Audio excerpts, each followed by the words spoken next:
नमस्कार दोस्तों, स्वागत है आपका एक बार फिर से आपके अपने यूट्यूब चैनल कंपटीशन प्रिपरेशन पे। आई होप आप सारे बहुत अच्छे होंगे और अच्छे से पढ़ाई भी कर रहे होंगे। इस वीडियो में हम एसएससी सीपीओ 2023 के टीयर 1 का 3 अक्टूबर सेकंड शिफ्ट मैथ्स का सलूशन करने वाले हैं। 9 शिफ्ट में पेपर हुआ था, इससे पहले वाली शिफ्ट का सलूशन आपको ऑलरेडी मिल चुका है।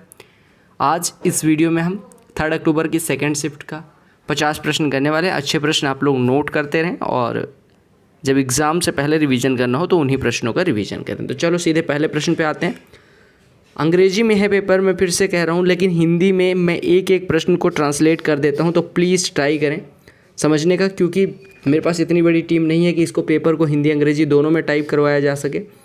हिंदी वालों को अंग्रेजी समझने में आसानी होती है क्योंकि मैं हिंदी में ही बात करता हूँ, बट अंग्रेजी मीडियम से जो है उनको हिंदी के वर्डिंग से ही नहीं समझ आते। इस वजह से मैं अंग्रेजी में पेपर ले रहा हूँ।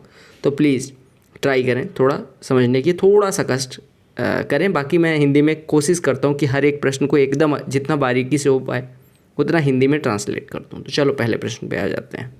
पीडीएफ मैं हिंदी में भी प्रोवाइड करूँगा, तो उसका टेंशन ना लें, टेलीग्राम चैनल ज्वाइन कर लें।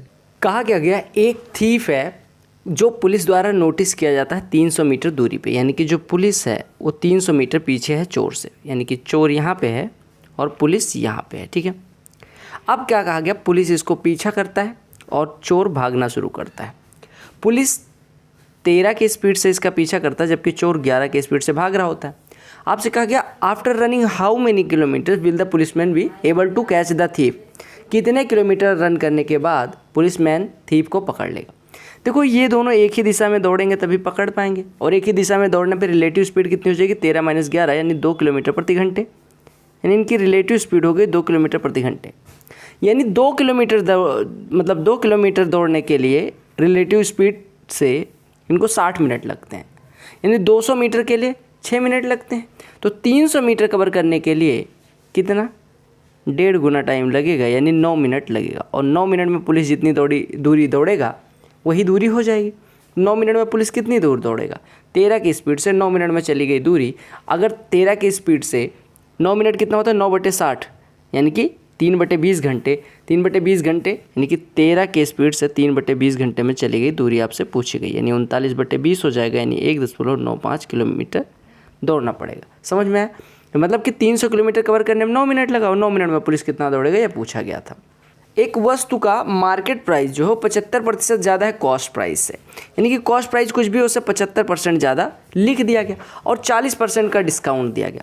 देखो, कोई वस्तु थी जिसको 100 की थी, 175 लिख के और 40% का डिस्काउंट दे दिया गया। 175 का 40% 70 हो जाएगा, 70 की छूट देंगे तो 105 की बिकेगी, यानी 100 वाली वस्तु 105 में बिक रही है, यानी 5 का फ़ायदा, यानी 5% प्रॉफिट हो जाएगा।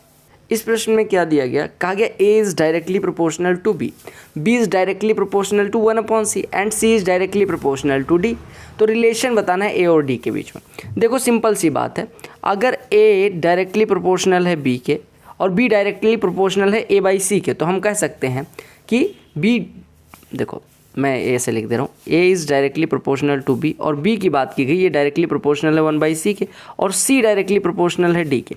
तो हमसे कहा गया, देखो C की जगह पे D लिख लो, तो यानी 1/D हो गया, यानी कि B जो है वो डायरेक्टली प्रोपोर्शनल हो गया 1/D के, और A डायरेक्टली प्रोपोर्शनल है B के। तो A अगर बढ़ेगा तो B बढ़ेगा, और अगर B बढ़ेगा तो 1/D की वैल्यू बढ़ेगी। यानी कि अगर ऐसे समझो कि D के बढ़ने पे B घटता है और B के घटने पे A घटता है, यानी कि अगर D बढ़ेगा तो A भी तो घटेगा, यानी A is directly proportional to 1/D, या हम कह सकते हैं, इसको फिर से समझो, अच्छा प्रश्न है। देखो, आपसे कहा गया कि A is directly proportional to B और B is directly proportional to 1/C, तो हम कह सकते हैं A is directly proportional to 1/C, क्योंकि B के बढ़ने पे A बढ़ता है और B के बढ़ने पे 1/C की वैल्यू बढ़ती है, तो हम कह सकते हैं A is directly proportional to 1/C।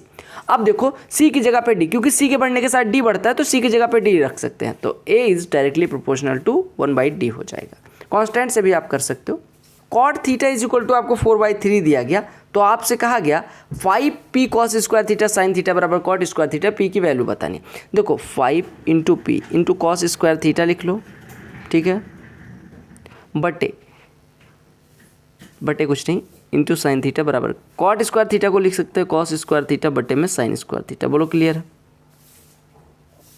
अब यहाँ से कुछ कट पिट रहा हो तो काट दो, कॉस स्क्वायर थीटा से कॉस स्क्वायर थीटा कट गया, यानी कि पी की वैल्यू आ गई साइन थीटा यहाँ गुणा हो जाएगा यानी साइन क्यूब थीटा, 5p बराबर 1 साइन क्यूब थीटा। अब देखो अगर कॉट थीटा 4/3 हो यानी ये 4 है ये 3 है ये 5 हो जाएगा, तो यहाँ से साइन थीटा कितना हो जाएगा 3/5, तो साइन थीटा का क्यूब 3/5 का क्यूब यानी 5p बराबर हो जाएगा 1/साइन थीटा का क्यूब यानी 1/27/125, तो 125 ऊपर आ जाएगा यानी 5p बराबर 125/27 यानी p बराबर हो जाएगा 25/27।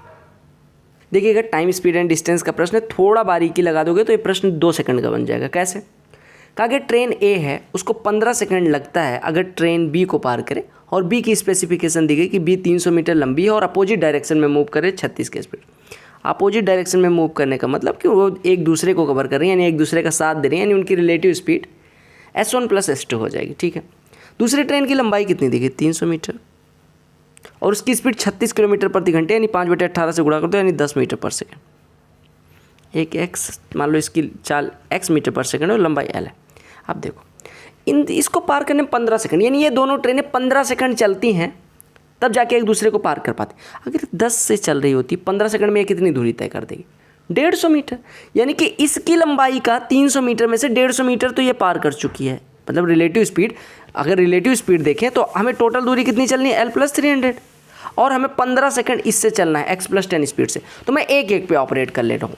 मैंने कहा 10 की स्पीड से 15 सेकंड में कितनी दूरी, मान लो ये दोनों ये ऐसी इतनी दूरी कवर करनी हो, 10 की स्पीड से 15 सेकंड में इतना यानी कि 150 मीटर कवर कर दिया। अब जो बची दूरी उसी को तो इसे कवर करना है पहली वाली ट्रेन को, यानी मेरे कहने का मतलब कि 10 की स्पीड से 15 सेकंड में 150 ये कवर कर चुकी। अब इसकी लंबाई का 150 और अपनी लंबाई x स्पीड से ये 15 सेकंड में ट्रेवल करती है, यानी हम कह सकते हैं l + 150/x = 15। और आपसे कहा कि अगर ये दूसरी ट्रेन जो 500 मीटर लंबी है खड़ी है उसको पार करने में 30 सेकंड लगते हैं, दूसरी ट्रेन को पार करने में इनके द्वारा चली गई दूरी हो जाएगी l + 500 और स्पीड x ये बराबर 30 है, ये 15 है 30, यानी हम कह सकते हैं कि ये राशि इसकी दूनी है, यानी हम कह सकते हैं इन दोनों का रेशियो ले लो 1/2 आ गया, बस खत्म हो गया। तो 2l + 300 बराबर l + 500, तो l बराबर 200 यानी लंबाई कितनी आ गई 200 मीटर। मेरे समझाने का मतलब, मैं प्रश्न को शॉर्ट कैसे कर रहा हूँ, मेरे कहने का मतलब देखो, तो आप वो सब छोड़ो, आप ये बताओ कि l इसकी लंबाई है 300, इसकी लंबाई l + 300, टोटल दूरी टाइम 30 सेकंड लगा है, यानी कि इसकी स्पीड निकाल सकते हैं, या हम कहें कि इसको किस स्पीड से x + 10 से ट्रेवल करेंगे यानी l + 300/x + 10 बराबर आपको दिया गया कितना सेकंड लगता है 15 सेकंड। इसी को मैंने शॉर्ट फॉर्म में निकाल लिया कि भैया एक जो ट्रेन है 10 वाली वो 300 को कवर करने में 15 ही सेकंड वो चली है, कुल मिला के 15 सेकंड में 150 तो वो कवर कर गई। अब बची दूरी l + 300 चलनी थी जिसमें से 150 वो ट्रेवल कर चुके, तो l + 150 ट्रेवल करना है किस स्पीड से x स्पीड से, कितना टाइम लगा 15। बस इसका पहला इक्वेशन इसका दूसरा खट करके सॉल्व कर दिया। समझ में आया? तो प्रश्न को अगर बारीकी से समझोगे तो बेसिक मेथड इतना कमाल की होती है। देखो एलसीएम पूछा गया, एलसीएम कैसे निकलेगा मेरे भाई, एलसीएम भिन्नों का एलसीएम जो होता है वो होता है अंश का एलसीएम बटे हर का एचसीएफ, यानी न्यूमरेटर का एलसीएम और डिनो का एचसीएफ। 1 3 4 9, ये 3 और 9 का एलसीएम 9 और 9 और 4 का 36, यानी 36 हो गया, 36 ऊपर बट इनका सबका एचसीएफ सब को प्राइम नंबर है, यानी कोई एक दूसरे से नहीं कट रहा, तो इनका एचसीएफ है 36/1 36 एलसीएम। कहा गया एक कोनिकल शेप यानी कि शंकुआकार वेसल है जिसकी बेस रेडियस दी गई, स्लैंट हाइट दी गई। Curved part of vessel is to be painted white, find the cost of paint. यानी कर्व्ड पार्ट यानी आपको कर्व्ड सरफेस एरिया यानी कि वक्र पृष्ठ क्षेत्रफल निकालना है और उसको 1.5 से गुणा कर देना है, तो पेंटिंग का कॉस्ट आ जाएगा। पाई RL होता है कर्व्ड सरफेस एरिया यानी 22/7 गुणे रेडियस 21 गुणे L, स्लैंट हाइट कितने 25 गुणे 25 हो जाएगा। बोलो क्लियर है? 7 × 21 22 × 66 गुणे 25, तो इसका 2 निकाल लो, ये 50 हो गया, यानी 33 गुणे 50 1650 हो गया। 1650 सेंटीमीटर स्क्वायर आपको पेंट करना है, 1 सेंटीमीटर स्क्वायर को पेंट करने का खर्चा 1.5, तो ये हो जाएगा 165 गुणे 15, तो 15 × 5 = 75, 15 × 6 = 90, 7 × 7 = 97, 15 × 9 = 15, 9 = 24, 2475 रुपये लगेंगे। That's it. पाई चार्ट पढ़ो उत्तर। तो पाई चार्ट जो टोटल एक्सपेंडिचर दिखाता है कितने का 3 करोड़ का। ठीक है, आप देखो कहा गया percentage of total expenditure on labour and timber. Labour पे कितना खर्चा हो रहा है, लेबर पे आपको दिख रहा होगा 65 डिग्री का खर्चा हो रहा है, और टिम्बर पे कितना खर्चा हो रहा है 45, 65 45 110 आउट ऑफ 360, यानी कि 110 का खर्चा 360 में से। अब परसेंटेज में निकालना है, गुणे में 100 लगा दो, तो हो जाएगा 110/360 यानी कि 22, 10 से काट दो, 11/36 और गुणे में 100, 4 9 36, 4 गुणे 25, 11 गुणे 25 275, इससे काटोगे तो 30.5% आ जाएगा। क्लियर। कहा गया कि एक सॉलिड राइट सर्कुलर सिलेंडर है जिसको 25 रुपये पर मीटर स्क्वायर से उसके टोटल सरफेस एरिया को पेंट किया जाए तो खर्चा 18,425 रुपये का आता है। आपको वॉल्यूम बताना है इस सिलेंडर का, आपको बताना है क्या, pi r square. Total surface area कितना होता है, 2 pi r into h plus r. हमने रखा 2 पाई आर 2 गुणे 22/7 गुणे r into h 30 plus r. इसको 25 के रुपये स्क्वायर से पेंट करने का जो खर्चा है वो 18,425 है, ये दिया गया। काटो पीटो, 25 से काटेंगे, 25 सत्ते 175, 9 92, 25 तियाँ 75, 17 25 पंचे 175, ठीक है। 25 सत्ते 175, ठीक है। आप देखो 11 से काटेंगे, 11 दूना 22, 11 से काटेंगे, 11 छक्के 66, 11 सत्ते 77, 2 दूनी 4, 4 से इसको काट देंगे, 4 से 17 चौको 68 होता है, 16.75 हो जाएगा। यानी R इंटू 30 प्लस R बराबर 7 गुणे 16.75, ठीक है। यानी R इंटू 30 प्लस R बराबर कितना आ गया, 7 7 पचे 35, 7 7 49 और 3 52, 7 छक्के 42 और 5 47 और 7 1 9 7 4 11, यानी 117.25 R इंटू 30 प्लस R की वैल्यू आ गई, ठीक है। अब R की वैल्यू क्या हो सकती है, R बराबर अगर हम 3.5 रखें, देखो 4 रखोगे तो 4 गुणे 34 कितना हो जाएगा, 4 चौको 16 और 4 तिया 12, 1 13, 136। अगर हम 3.5 लिखते हैं तो 3.5 गुणे 33.5 हो जाएगा, ठीक है। हम गुणा करके देखें, 35 गुणे 35, देखो 35 गुणे 35 अगर हम कर लें तो गुणा करके देख लेते, 35 पंचे 175, हासिल लाई 17, 35 पंचे 175, हासिल लाई 17, 35 तिया 105 और 17 122, 105 और 17 122, हासिल आई 12, 35 तिया 105 और 12 117, 2 अंक पे दशमलव, यानी एकदम सही है। आर की वैल्यू मिल गई 3.5। अब आर बराबर 3.5 मिल गया, आपसे वॉल्यूम पूछा गया था जो कि पाई आर स्क्वायर एच होता है, यानी कि 22/7 गुणे आर स्क्वायर, 3.5 गुणे 3.5 यानी 12.25 और गुणे एच 30 है, ठीक है। 7 से काटोगे, 7 से कटेगा 7 एकम 7, 1.75 हो जाएगा। 22 का ये हटा, ये इधर हो गया, 22 का 2 निकाल के इधर कर देंगे, 35 गुणे 11 गुणे 3 बचा, 35 गुणे 11 385 और गुणे 3 385, 380 गुणे 3 1140 और 15 और जोड़ देंगे 1155, यानी कि पाई आर स्क्वायर एच कितना आ गया 11। अब आपके दिमाग में ये आ रहा होगा कि आर बराबर 3.5 मैंने क्यों रखा, देखो मुझे यहाँ पे 25 लाना था, तो 5 का 5 में गुणा होगा तभी।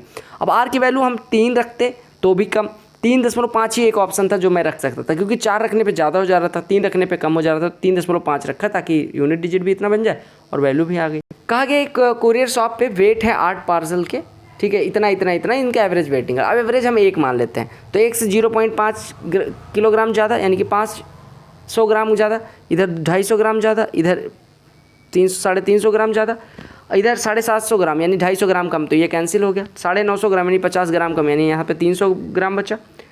यहाँ तक 0.7 एवरेज से 300 कम, तो ये 300 कट गया।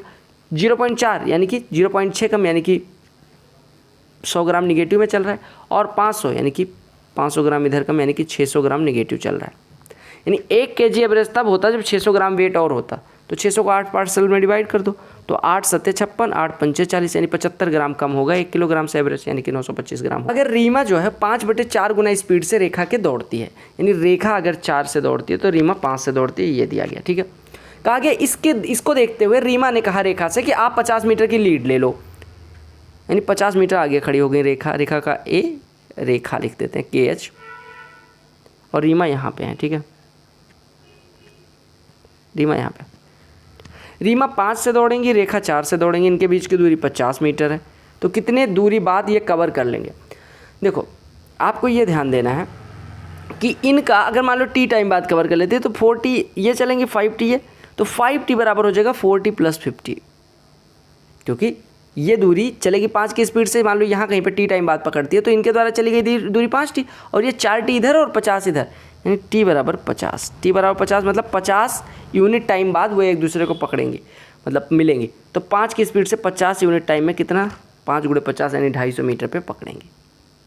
कहा गया कि वैलिड वोट की संख्या एक इलेक्शन में किसी कैंडिडेट के फेवर में कितने पड़े अगर कैंडिडेट 75% टोटल वैलिड वोट का पाता है और 5% जो है डिक्लेयर किए गए थे इनवैलिड। टोटल नंबर ऑफ, देखो आपसे कहा गया एक चुनाव हुआ जिसमें 1,46,000 वोट थे, ठीक है, जिसमें 5% इनवैलिड हो गए, यानी 1/46 का 5% इनवैलिड यानी कि 19/20, 95% बचा। 75% उसको वोट मिल गया यानी 3/4 गुना वोट मिल गया। आपसे पूछेगा कितना वोट मिला, इसी को सॉल्व कर लेना, आपका आंसर आ जाएगा। ये कटा, ये कटा, 4 से इसको काट दो पहले, 4 × 3 = 12, 4 × 9 = 36, 00, ठीक है। 4 × 3 = 12 और 4 नहीं मैंने गलत काट दिया, 4 × 3 = 12, 4 × 6 ये हो जाएगा 3650। 2 से 1 कट जाएगा 1825। 1825 × 57 करना है, तो 1825 × 19 कर लो, 19 × 5 = 95, हासिल आएगी 9, 19 × 2 = 38, 9 × 47, हासिल आएगी 4, 19 × 8 = 152 और 4 156, हासिल आएगी 15, 19 से करना 1915 34, इसका 3 से गुणा करना है, गुणा कर लो। तो 3 × 5 = 15, 3 × 7 = 21, 1 = 22, 3 × 6 = 18, 2 = 20, 3 × 4 = 12 और 2 = 14, 3 × 3 = 9, 1 = 10, इतना वोट पड़े उसके फेवर में। देखो कहा गया 45 डिग्री का कोण बनाने वाले एक सेक्टर का सेंट्रल एंगल 45 डिग्री है, मतलब उसकी लंबाई 22 मीटर है, यानी कि ये 22 सेंटीमीटर।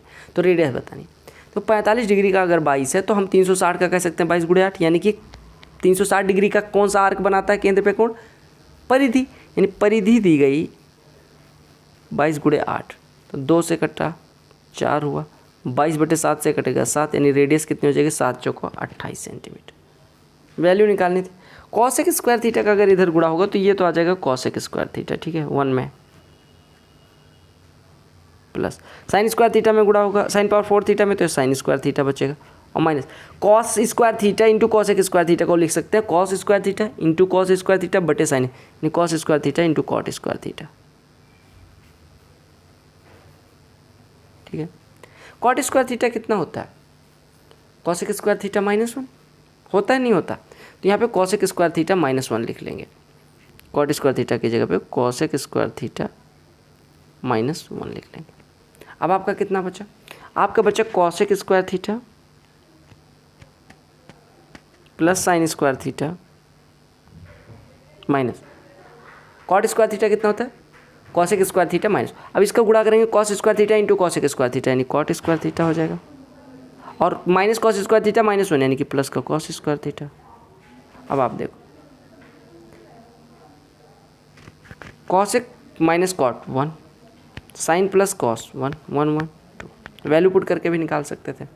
क्या कहा गया, जॉन कोई कार्य 20 दिन में, रवि वही कार्य 28 दिन में। तो कहा गया अगर एक साथ काम करें तो कितने दिन में, 20 एक दिन, दूसरा 28, दोनों मिलके 20 × 28 बटे 20 धन 28 दिन लगेंगे। 4 × 7 = 28, 4 से 12 हुआ, 4 × 3 = 12, 4 × 5 = 20, यानी 35/3 दिन में कर लेंगे। प्रश्न पढ़ो, कहा गया टेबल जो है वो नंबर ऑफ स्टूडेंट अलग अलग कोर्स अलग अलग सिटी में करने वालों की संख्या दिखाता है। कहा गया चेन्नई में MBA में जो स्टूडेंट्स हैं वो कितने % हैं MA वालों का।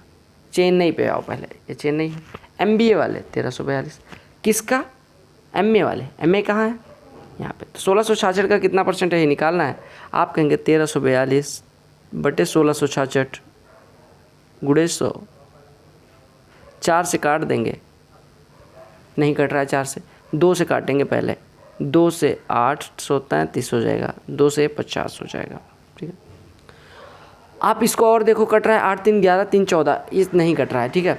7 × 7 7 × 7 और 7 से कट रहा है, 7 × 7 7 9 63 नहीं कट रहा है, ठीक है। लेकिन फिर भी हम काटने की कोशिश करते हैं। हम मान लेते हैं ये लिखा है 830, ठीक है, 830 मान लेते हो, ये 1340 लिखा है, 0 0 कट गया। 83 ये लिखा है, 134 लिखा है, हम इसको 80 मान रहे हैं, इसको 130, ये जो दोनों 0 कट गया। ये 13/8, 8 से 50 काट देंगे, 8 × 6 = 48, 6.25 और 6.25 भी, हाँ 6.25 और 6.25 में 13 से गुणा करेंगे तो 13 × 6 = 78 और 13 का 1/4 लगभग 3, 81% के करीब आपका आंसर आ जाएगा। हर बराबर करना है, 12 16 और 8 का LCM 48, यहाँ पे 4 से गुणा, यहाँ पे 3 से गुणा, यहाँ पे 6 से गुणा, 4 6 10 3 13/48 उत्तर। कैलकुलेशन ये चेक करवा रहे थे कि कितना गुणा भाग आप कर सकते हो। अगर गुणा भाग आपको आता है तो आपसे हो जाएगा, अदरवाइज इसकी कोई ट्रिक नहीं बन सकती। कहा गया 1 लाख रुपए को 7% पर एनम इंटरेस्ट पे, कंपाउंड इंटरेस्ट पे समझ लो 5 साल के लिए ब्याज पे दिया गया है। ठीक है, आपसे पूछा गया कंपाउंड इंटरेस्ट कितना होगा 5 सालों का। अब इसको देखो, मैं सक्सेसिव से कर रहा हूँ, हालांकि आप चाहो तो किसी और मेथड से कर सकते हो। देखो 7 7 7 7 का सक्सेसिव निकाल लो पहले। 7 7 7 7 7 7 7 का 14.49, 14.49 और 7 का 14 7 21.49 और सॉरी ऐसे देखो, और ये कितना हो जाएगा 7 गुणे 14.79 यानी 14.5 लगा लो, तो 14 7 98 98 और 3 यानी 101.5 यानी कि 1.05 हो जाएगा, 1.15 हो जाएगा। ठीक है, यानी 21 1 22 22 ये कितना हो जाएगा 22.4 और 1 5 और ये 64 22.64%, 3 साल का इंटरेस्ट हो जाएगा। 7 7 का सक्सेसिव अभी आपने निकाला 14.49, यानी अब आपको 22.64 और 14.69 का निकालना है। अब इसके लिए आपको क्या काम करना पड़ेगा, 22.64 प्लस 14 ये कितना हो जाएगा 36 और 37 ये कितना हो जाएगा इतना 37 और प्लस 22.64 गुणे 14.49 बटे 100 यानी कि 22.64 गुणे 14.5 बटे में 100 लगा लो। ये 5 से काट दो 20, 5 से काट दोगे तो ये 2.9 मिलेगा, ये कटा ये 2.24 हुआ, ये 1.132 हो जाएगा। अब 1.132 से 2.9 में मल्टीप्लाई करो तो 29 दूना 58, हासिल आई 5, 29 या 87 5 92, हासिल आई 9, 29 कनम 29 9 38, हासिल आई 3, 29 कनम 29 3 32, कितने अंक बाद 0.4 अंक, ये 37 3 40 40 ये दोनों जुड़ेगा तो कितना आ जाएगा 3 8 11 2 1 3 1 4 40.14% आपको ब्याज मिलेगा, यानी 40,410 से थोड़ा कम, क्योंकि हमने यहाँ पे 21.49 को 21.5 मान लिया था। तो आप इसको सॉल्व करते हुए आप 40.41 से थोड़ा कम, तो 40.4 यानी 40 देखो 40.41% कितना हो जाएगा 40,410, यानी 40,410 से थोड़ा कम आंसर आएगा, यानी आपका आंसर कितना हो जाएगा 40,255 के करीब। ये अप्रॉक्सीमेशन से ही करना पड़ेगा। ये आपको दिखाता है प्रोडक्शन 5 अलग अलग टाइप के कार का अलग अलग सालों में। 5 टाइप के कार हैं PQRST अलग अलग सालों में। कहा कि during 98 to 94 which type of car featured a continuous increase, 89 से 94 के बीच में किसका लगातार बढ़ा है। देखो अगर हम P टाइप पे आते हैं तो P का 8 से 20 हुआ, फिर 16 हो गया, घट गया, ये नहीं हुआ। Q का 16 से 10 हो गया, घट गया। R का 21 से 17 हो गया, घट गया। S का देखो 4 से 6, 6 से 10, 10 से 16, 16 से 20, यानी इसका बढ़ता जा रहा है, तो S आपका आंसर हो जाएगा। सेम प्रश्न है, बस इसमें क्या पूछा गया, कहा गया during the period which type of car featured a continuous decrease, किसका लगातार घटा है। तो अगर आप देखो ये तो था नहीं, ये देखो अगर हम इसकी बात करें 16 से 10 हुआ, लेकिन 10 से 14 ये भी नहीं होगा।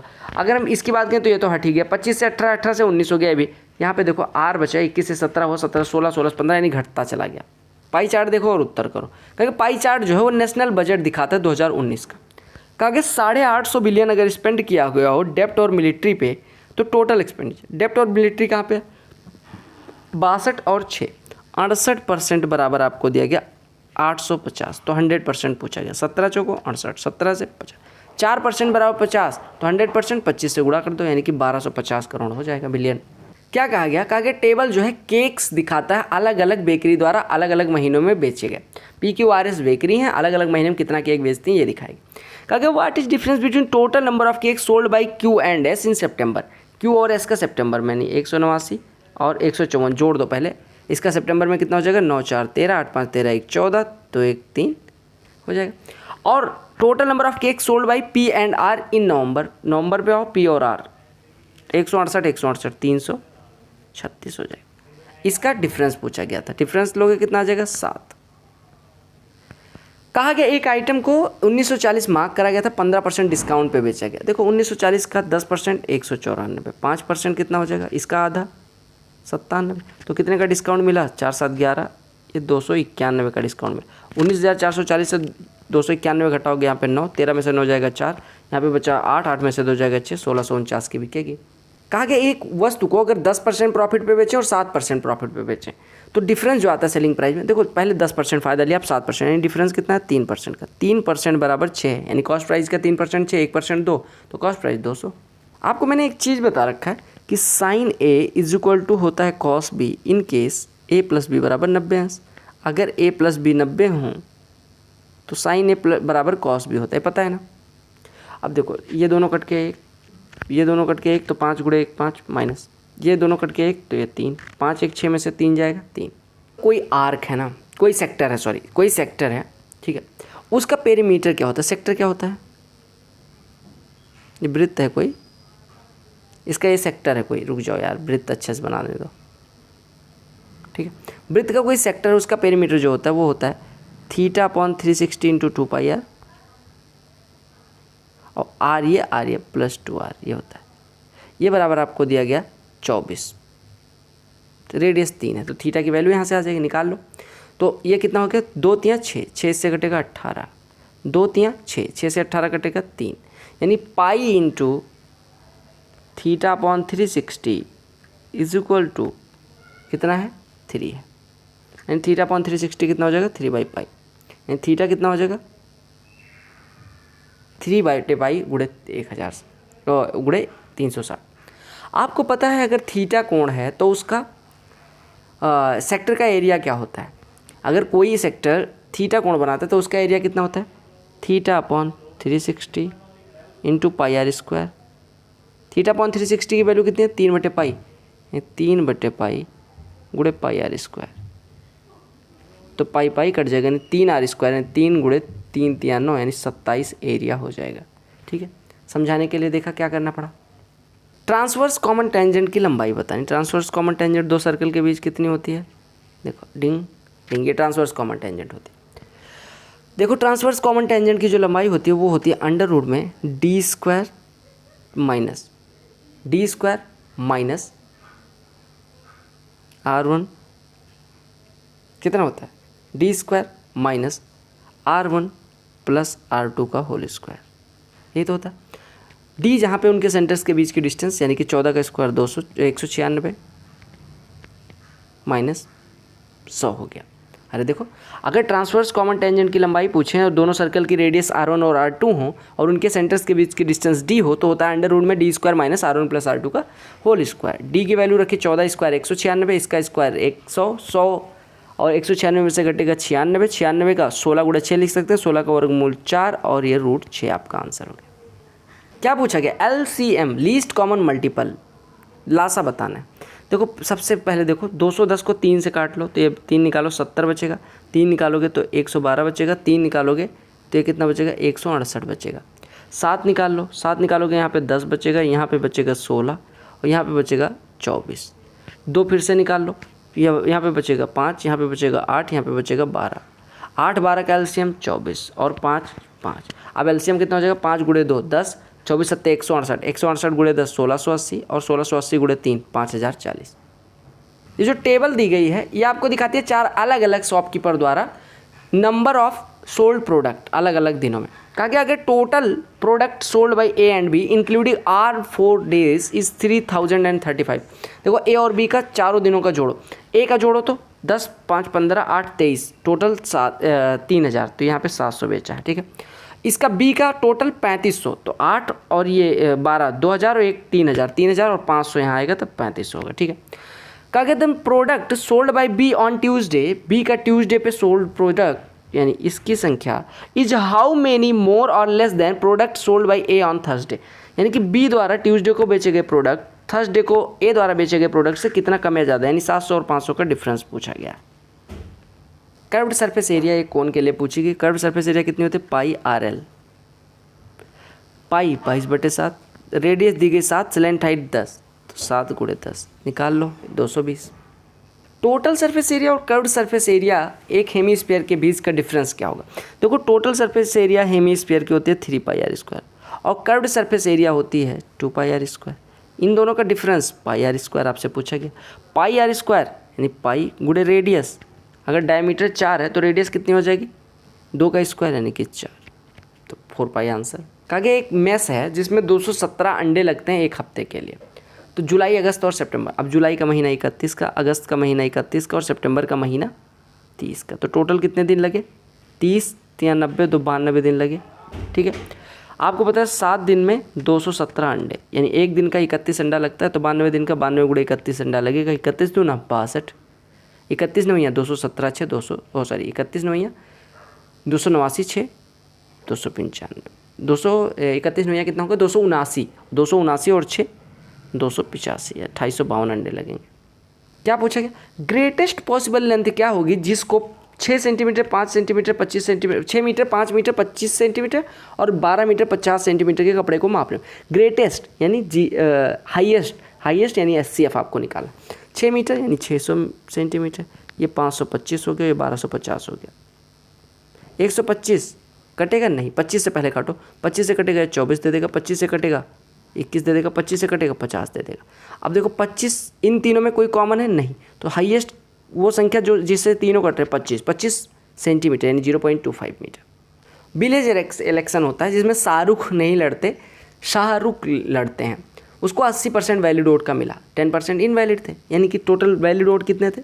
90%। 90% का 80% उससे मिलता है, यानी उसे 72% वोट मिलते हैं। ठीक है, अब आपसे कहा गया कि टोटल वोट 4500 थे, तो अदर कैंडिडेट को कितने वोट मिले?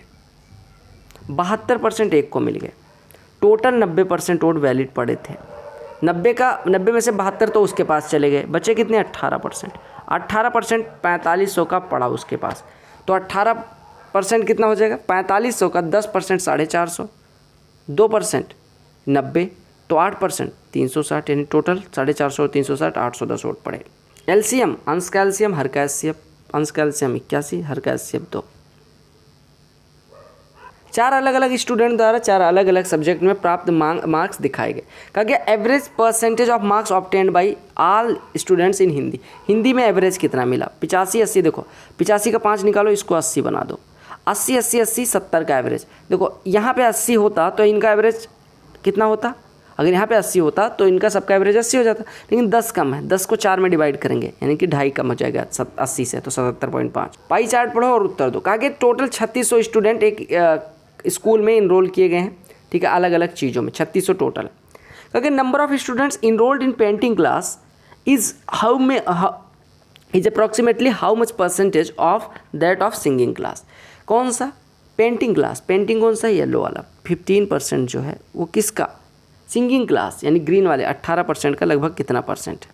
तो ये तो इसका 120% है, लेकिन ये कितना हो जाएगा? 18 8 144 और 18 3 54 और 6 18 3 54 8.33% और 80.33% हो जाएगा। सॉरी ये काटा 83.33% हो जाएगा। बेसिकली आपसे 5/6 की वैल्यू पूछी गई थी। ठीक है, कहा कि ग्रेटेस्ट कॉमन, यार जी क्या बताऊँ, ग्रेटेस्ट यानी हाईएस्ट SCF निकालना है। कहा कि find the greatest number which when divides this one leaves remainder 5 in each case. देखो अगर 5 हर केस में छोड़ती है यानी 5 कम होता तो हर संख्या कट रही होती उस संख्या से जो ग्रेटेस्ट, तो 5 सबसे घटा दो, तो ये 256 बचेगा, ये 848 बचेगा और ये 1216 बचेगा।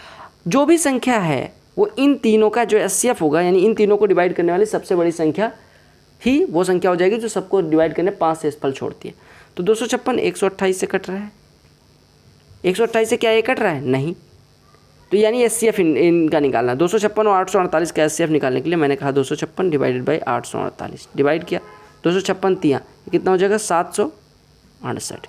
घटा कितना आया? 80। 80 256 में डिवाइड करेगा, 80 तियाँ 240, बचा कितना? 16। 16 से 80 में डिवाइड करेंगे, 16 पंचे 80। अब इन दोनों का SCF तो 16 हो गया। अब 16 से अगर हम इसको डिवाइड करते हैं, अगर ये पूरा कट गया तो हमारा SCF 16 हो जाएगा। 16 को डिवाइड कर, 16 छक्के 96, 16 सत्ते 112, बचा 9 96, 16 छक्का 96, यानी 16 से ये भी कट रहा है, यानी SCF हो गया 16।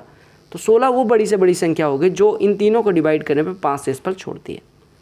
कहा कि 55 और 70 वाला कितना रेशियो में मिलाएं चावल ताकि एवरेज 65 बन जाए। 55 और 70 से हमें 65 पूछना है। 55 और 70 65 घटाएंगे, 65 में से 55 घटेगा 10, 70 में से 65 घटेगा 5, 5 और 10 का जो रेशियो होगा वही इनका मिलाया गया रेशियो हो जाएगा। स्वास्तिक अपनी इनकम का 20% सेविंग करता है, कोई बात नहीं, सेविंग कर लेने दो। बाकी अमाउंट वो फूड पे, रेंट पे, एजुकेशन पे और शॉपिंग पे खर्चा करता है। ठीक है, 15% इनकम का फूड पे खर्चा करता है, यानी फूड पे कितना खर्चा दिया गया 15%, यानी 15% is spent on food. 12,800 rent पे कितना खर्चा करता है 12,800, ठीक है। और कहा गया 32,000 एजुकेशन पे, यानी एजुकेशन पे कितना खर्चा करता है 32,000 मैंने लिख दिया, ठीक है। 7200 शॉपिंग पे भी लिख दे रहा हूँ 7200, हालांकि काम नहीं पड़ेगा, सबका हो सकता है, लेकिन फिर भी कहा गया अमाउंट स्पेंड ऑन शॉपिंग, यानी शॉपिंग पे जो स्पेंड किया गया अमाउंट है वो 11.25% है टोटल एक्सपेंडिचर का। यानी टोटल एक्सपेंडिचर कितना हो जाएगा, टोटल एक्सपेंडिचर इसका 100/11.25 हो जाएगा, यानी 1125 और 2 जीरो लगा दो, ठीक है। अब एक्सपेंडिचर पहले निकाल लो, 25 से काटोगे 25 चौको 100, 25 पंचे 125, 25 से काटोगे गुड़े में 4 लग जाएगा, ठीक है।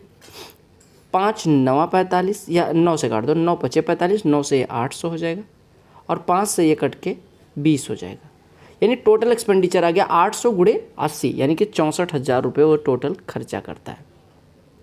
आपसे कहा गया how much money is spent on food, 64,000 रुपये टोटल खर्चा है, जबकि वो 20% बचाता है, यानी 80% खर्चा बराबर 64,000, यानी कि 80% किसी चीज़ का 64,000 है, तो वो इनकम कितनी हो जाएगी 80,000। अब आपसे कहा गया फूड पे एक्सपेंडिचर कितना है, फूड पे 15% खर्च करता है, बस सिंपल सी बात है, 80,000 का 15% कितना हो जाएगा 12,000। एक ट्राइंगल दिया गया ए बी सी, डी और ई 2 पॉइंट है ए बी और ए सी पे, ए बी और ए सी में क्या कॉमन है ए ऊपर रख लो, ये बी हो गया ये सी हो गया। ए बी और ए सी पे 2 पॉइंट डी और ई इस प्रकार से हैं कि जो ए डी है वो 1/6 हिस्सा है ए बी का, ए डी 1/6 हिस्सा है, यानी ये 1 हिस्सा है ये 5 हिस्सा है, टोटल 6 हिस्सा हो गया। ए जो है 1/6 हिस्सा है, यानी कि अगर ये x है तो ये 5x है, ठीक है, तभी तो 1/6 हो गया। अब एक चीज़ देखो, अगर हम यहाँ से कहें ए डी बटे ए बी, ये भी 1/6 है, और अगर हम कहें ए ई बटे ए सी तो वो भी 1/6 है, और अगर किन्हीं 2 ट्राइंगल्स में उनके करस्पॉन्डिंग साइड्स का रेशियो बराबर हो, ए डी बटे ए बी, ए ई बटे ए सी, तो वो सिमिलर ट्राइंगल, यानी triangle A D E similar हो जाएगा बड़े वाले ट्राइंगल। तो आपसे कहा अगर बी सी बराबर 22 है तो डी की लंबाई, अब आपको पता है अगर इसका रेशियो 1/6, इसका रेशियो 1/6 है, तो डी और बी सी का भी रेशियो 1/6 हो जाएगा, यानी डी बटे बी सी बराबर 1/6, यानी डी कितना हो जाएगा 22/6, यानी 11/3, यानी 3.67।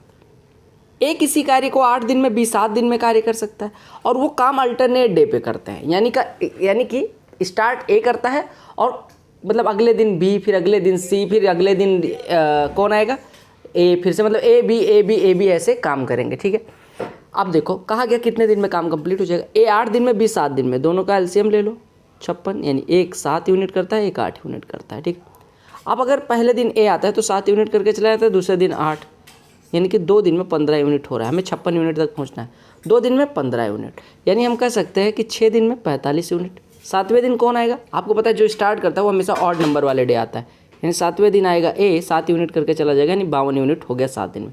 अब 8वें दिन कौन आएगा, बी भाई साहब 1 दिन में करते हैं 8 यूनिट, तो 4 यूनिट बचा हुआ, 4 यूनिट करने के लिए 1/2 दिन और लेंगे, यानी 7 से 1/2 दिन में आपका काम खत्म हो जाएगा। पी और क्यू कोई कार्य 30 दिन में, क्यू और आर 24 दिन में, और आर और पी 20 दिन में करते हैं। अगर पी क्यू आर एक साथ काम स्टार्ट करे, क्यू आर 10 दिन बाद छोड़ दे, तो कितने दिन में रिमेनिंग वर्क खत्म होगा पी द्वारा। देखो पी प्लस क्यू 30 दिन में, क्यू प्लस आर 24 दिन में, और आर प्लस पी 20 दिन में, एलसीएम ले लो 120, यानी पी और क्यू एक दिन में करते हैं 4 यूनिट, क्यू और आर एक दिन में करते हैं 5 यूनिट, क्योंकि 24 दिन में 120 करते हैं, और आर और पी एक दिन में करते हैं 6 यूनिट, क्योंकि 20 दिन में 120 करते हैं। अब जोड़ दो तो P 2p, Q 2q, are 2r, यानी 2 times of P plus Q plus R बराबर 15, यानी पी क्यू आर अगर दो गुना इसका 15 यूनिट है, तो इसका 1 गुना 7.5 यूनिट हो जाएगा। अब एक बात बताओ 7.5 यूनिट पर डे करते हुए 10 दिन तक इन्होंने साथ में काम किया, यानी 75 यूनिट वर्क इज डन। था कितना 120 यूनिट, यानी बचा कितना है 45 यूनिट। अब ये जो 45 यूनिट बचा हुआ है उसको करना है पी भाई साहब ने। आपने कहा पी की एफिशिएंसी मैंने वो नहीं पता, मैंने कहा कोई बात नहीं, क्यू और आर का 5 है, पी क्यू आर का 7.5 है, यानी पी का कितना हो जाएगा 2.5 यूनिट पर डे करते हुए 45 यूनिट करने में कितना दिन लगेगा 18 दिन। सिंपल सी बात है। अगर इसमें माइनस कॉमन ले लिया जाए तो a square minus b square plus c square plus 2bc, यानी बी प्लस सी का होल स्क्वायर बचेगा, ठीक है। नीचे अगर ए प्लस बी का इसको होल स्क्वायर लिख लें तो ये लिखा है ए प्लस बी का होल स्क्वायर माइनस सी स्क्वायर। अब ऊपर ए माइनस बी इंटू ए प्लस बी लगा दो नीचे सेम चीज़ लगा दो, तो ऊपर बनेगा ए प्लस बी प्लस सी, ए प्लस बी प्लस सी, और ब्रैकेट में ए माइनस बी माइनस सी, यही दोनों बचेगा। नीचे सेम फॉर्मूला लगाओगे, ए प्लस बी प्लस सी एक बार हो जाएगा और ए प्लस बी माइनस सी हो जाएगा। कटा पिटा कुछ? बिल्कुल कट गया। क्या? ये तो आपको बचा ए माइनस बी माइनस सी बटे ए प्लस बी माइनस सी। कहा गया 80 रुपये 96 रुपये बन जाते हैं 2 साल में एक बैंक अकाउंट में जो सिंपल इंटरेस्ट देता है। 80 रुपये 2 साल में 96, यानी कि ब्याज कितना मिला? 16 रुपये। 2 साल में 16 रुपये यानी 1 साल में 8 रुपये। 80 रुपये पे 8 रुपये यानी रेट ऑफ इंटरेस्ट 10% हो गया। अब कहा गया अमाउंट 62,000 होता तो 5 साल में कितना बन जाता? आपको पता है 1 साल में 10% तो 5 साल में 50%, यानी 62,000 का 50% यानी 31,000 ब्याज मिल जाएगा। तो टोटल कितना हो जाएगा? 62 + 31 यानी 93,000। एक कोन है, राइट सर्कुलर कोन, जिसका बेस दिया गया, बेस डायमीटर 14 यानी रेडियस 7 दी गई, और दिया गया बेस 7। वॉल्यूम क्या होता है? 1/3 पाई आर स्क्वायर एच, यानी कि 1/3 गुणे पाई गुणे आर स्क्वायर, 7 × 7 और गुणे एच, ये बराबर दिया गया 196 पाई। पाई पाई कट गया, 49 चौको 196, यानी हाइट कितनी आ गई? 3 चौको 12। हाइट अगर 12 आ गई तो आपको निकालना क्या था? यही। इवेल्युएट करने में, बोर्ड मास करने में, सबसे पहले लाइन ब्रैकेट सॉल्व करो, उसके बाद बाकी सारे। तो इसमें से ये घटेगा 2.3, 2.3 इसमें से घटेगा 3.1, 3.1 इसमें से घटेगा 3.4, 3.4 इसमें से घटेगा, तो कितना बचेगा? 5.2, 5.2 इसमें से घटेगा तो 1.7। घटाना था, अब जितनी जल्दी घटा पाओ। सी बात दी गई A/L + M/B। A/L को x से जूम करो, हम यहाँ पे लिख देते हैं कुछ चीज़, आपको आराम से समझ आ जाएगा। A/L को हम x से जूम करते हैं, B/M को हम y जूम करते हैं, और C/N को हम z जूम करते हैं। अब देखो जो लिखा हुआ उस पर आते हैं। आपको दिया गया x + 1/y बराबर 1। दूसरे केस में y + 1/z बराबर 1। आपको निकालना क्या है? L/A यानी कि z + 1/x की वैल्यू निकालनी है। ठीक है, आपको y दोनों पक्षों से गायब करना है, सिंपल सी बात है, y दोनों से गायब करना है। y की वैल्यू यहाँ से निकालेंगे 1 - 1/z हो जाएगा, यहाँ पे रख दो तो ये हो जाएगा z - 1/z। y की वैल्यू यहाँ पे रखोगे तो x + z/z - 1 बचा और बराबर 1 आया। अगर हम इसको इधर ट्रांसफ़र कर देंगे तो x बराबर मिल जाएगा 1 - z/z - 1, यानी हम कह सकते हैं x बराबर, हर बराबर करेंगे तो हो जाएगा z - 1 - z बटे z - 1। कट पिट रहा है कुछ? आपने कहा ये कट गया, यानी x बराबर यहाँ से कितना आ गया? यहाँ से हमारा x बराबर कितना आ गया मेरे भाई?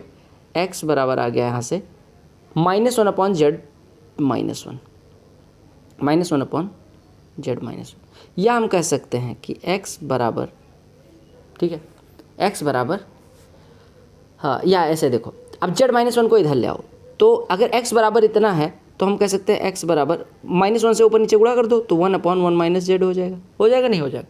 अब 1 - z बराबर यहाँ से निकाल लो, 1 - z बराबर 1/x, z को इधर ट्रांसफर कर दो तो z + 1/x बराबर 1 हो जाएगा। तो हमेशा याद रखना z की वैल्यू क्या थी?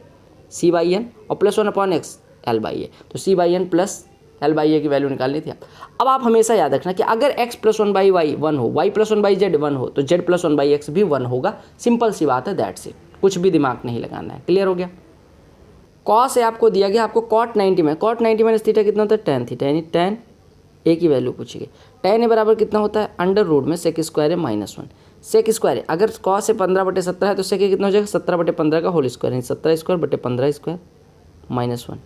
हर बराबर करोगे तो 17 स्क्वायर - 15 स्क्वायर, यानी 17 + 15 × 17 - 15 बटे 15 का स्क्वायर, यानी कि कितना हो गया? 64/15 का स्क्वायर, यानी 8/15। यही आपका आंसर हो जाएगा। क्या कहा गया सुखबीर ने कुछ आइटम्स खरीदे जिसमें से 30% खराब हो गए। मान लो 10 उसने खरीदे, 100 खरीदे, 30 खराब हो गए, यानी 70 बचे। अब कहा गया जो सही आइटम्स हैं उसने बेच दिए उसको, और उस प्राइस पे बेचे ताकि उसको ओवरऑल 19% का फ़ायदा हो, यानी 100 पे 19, यानी 119 वो कमाना चाहता है इन 70 को बेच के। इन 70 को अगर 119 पे बेचना चाहता है, यानी कितने, अगर इन 70 को 119 पे बेचना चाहता है, ठीक है, तो यानी हमने कहा 100 रुपये में, मान लो 100 आइटम्स खरीदे उसने, 30 खराब हो गए, यानी 70, 100 रुपये में 100 आइटम्स खरीदे उसने, ठीक है, उसके 70 बेचना है 119 में, यानी कि कितने में एक को बेचना पड़ेगा? 1.7 में। सिंपल सी बात है। अरे भैया, अगर 70 को 119 में बेचना है, 100 रुपये में 100 खरीदा, यानी 1 रुपये का 1, अब हमें बेचना 119 में, लेकिन आइटम 70 ही बेचने, यानी 100 आइटम्स को अगर बेचना होता तब तो हम कह देते कि 1.129 में बेच लो, लेकिन अब 70 को 119 में बेचना है, यानी एक वस्तु को 1.7 पे बेचना पड़ेगा। यानी एक में खरीदी गई वस्तु 1.7 में बेच रहा है, यानी कितना परसेंट बढ़ा के 70%। तो ये थे 50 प्रश्न जो हमने करने थे। हमारी second shift is also done, और मेरे हिसाब से आपको सारे प्रश्न समझ में आ गए होंगे। अगर समझ में आ गया तो वीडियो को लाइक, और एक चीज़ और करना होता है, वीडियो को शेयर, और चैनल पे नए होना तो सब्सक्राइब करना ना भूलना, क्योंकि इसमें मेहनत भी लगती है और बहुत सारा स्नेह और प्यार भी होता है। तो चलो मिलते हैं अगले वीडियो में, तब तक के लिए bye bye, take care, love you all the very best for you all king Johns, वंदे मातरम एंड जय हिंद।